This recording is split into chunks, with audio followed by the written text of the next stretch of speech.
लेकिन इस बार उन 4-5 क्वेश्चन में भी दम नहीं है, 1-2 क्वेश्चन हो सकता है कोई परेशान करे, वरना भैया मैथ तो ऐसा आ रहा है कि 17-18 का हर बच्चा को कर देना चाहिए।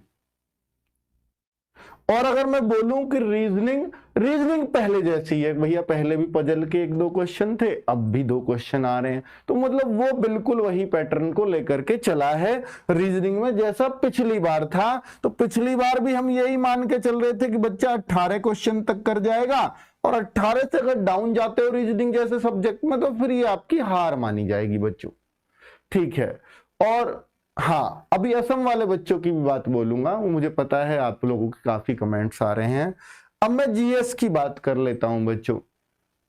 जीएस के लिए, तो जीएस के लिए आप लोगों को क्या करना है, अगर जीएस की मैं बात करूं तो इस बार हम ये मानते हैं एसएससी की जीएस में यार 13-14 करना बहुत मुश्किल होता है, और हमने भी ऐसे ही क्वेश्चन यहां दिए थे अपने मॉक टेस्ट वगैरह में। पर बच्चों इस बार जीएस अगर आप पूछोगे तो वास्तव में हर शिफ्ट का तो मैं नहीं कहता, कुछ शिफ्ट में कोई चीज थोड़ी मुश्किल, कोई चीज थोड़ी मुश्किल डाल दी, लेकिन अधिकतर शिफ्टों में जीएस आसान देखने को मिली है, जिसमें अगर बच्चा नॉर्मल जीएस पढ़ने वाला है तो उसको 14 से 16 क्वेश्चन करने चाहिए इस बार पेपर में। ऐसा पेपर, मैं हिंदी भाषी राज्यों की बात कर रहा हूं बच्चों, ऐसा स्कोर नहीं होगा ना आपका। अगर आप राजस्थान से, आप यूपी से, आप बिहार से, आप एमपी से, आप हरियाणा से, आप दिल्ली से, अगर ऐसे राज्यों से भी आपका ऐसा स्कोर नहीं होगा ना तो आपको मुंह की खानी पड़ेगी इस एग्जाम में।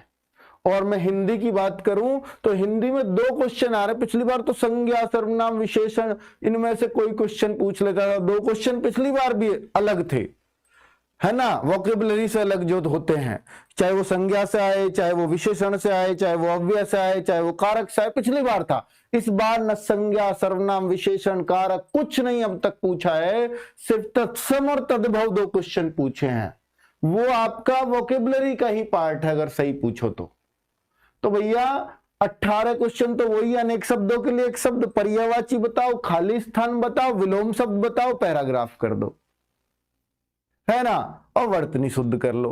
तो इनमें यही सारी चीजें हैं बच्चों।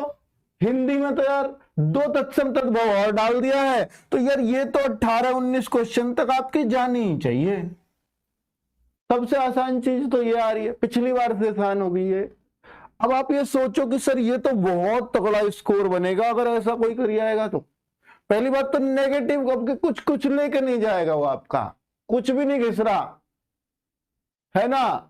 तो भाई ये बहुत बहुत तगड़ा स्कोर इस बार आपको करना होगा एग्जाम में, हिंदी भाषी स्टेट में, अगर आप अच्छी पोस्ट चाहते हो तो, ठीक है।